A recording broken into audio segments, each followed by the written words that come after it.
Okay, it is a go. Okay, good. So just to kind of help with the fact that when he activates the lat, he can't quite get brachialis to release. He has this bent elbow position at the top of the snatch. So what we want to do is we want to release brachialis. Brachialis is just deep to the biceps brachii, so it attaches to the coronary process over here on the ulna.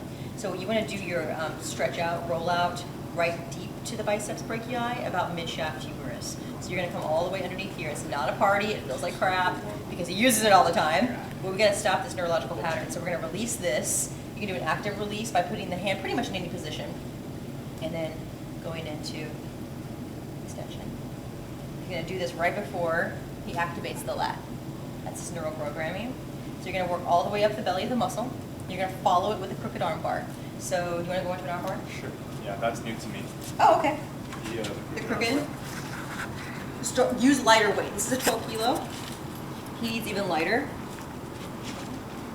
And I want you to give me full hip flexion this time.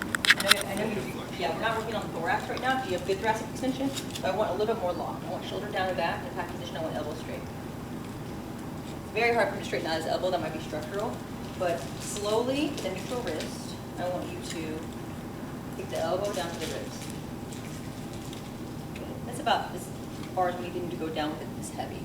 If it's lighter, he'll be more locked in and can go deeper. I want you probably doing this with a 14-pound or a 10 kilo. Yep. So relax. That'll activate his lat. And then he can go into a pull-up if he wants to kind of reiterate that pattern. The next correction is going to be the pec minor release. So for pec minor, it's a depressor and protractor. So you depress and protract the shoulder. So come forward and down, and then just kind of right at the coracoid, and then elevate and retract. It's going to feel real subtle. It's a good pressy stretch that he gives. And relax that, origin insertion. And you're going to follow that with an EAO diagonal sit. So it's your left, right? So right leg forward. I lied. Left leg forward. Dyslexic today. Right leg back. And keeping yourself really tall like you do in the TPU. Really super tall. Right. Keep the thorax tall all through the movement. Right. Pull your ribs down. And now reach as you keep that rib pulled down. I completely lied. We're doing the right side. I'm totally backwards. Oh, Dooley. Get it together. Okay. For real, erase the past one.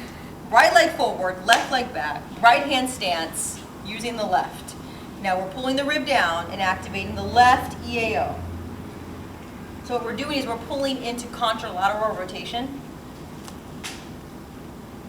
Keep the spine nice and tall. And pull those ribs down.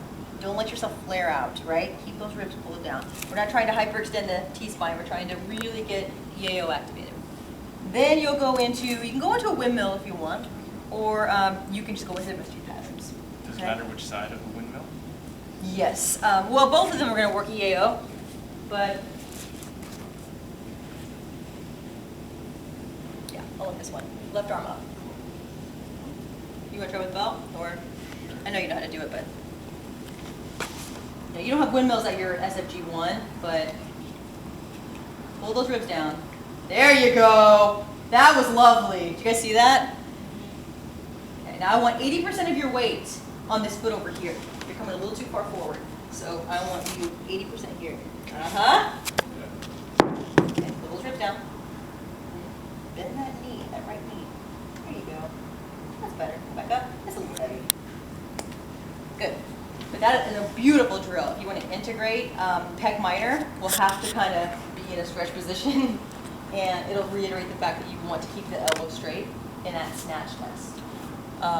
So do this corrective set right before you train for any overhead skills. Sure. It's going to help a lot. Put your arms overhead.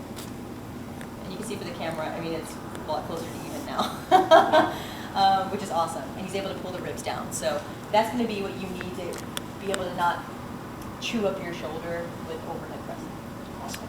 Do you want to get the Brettzel?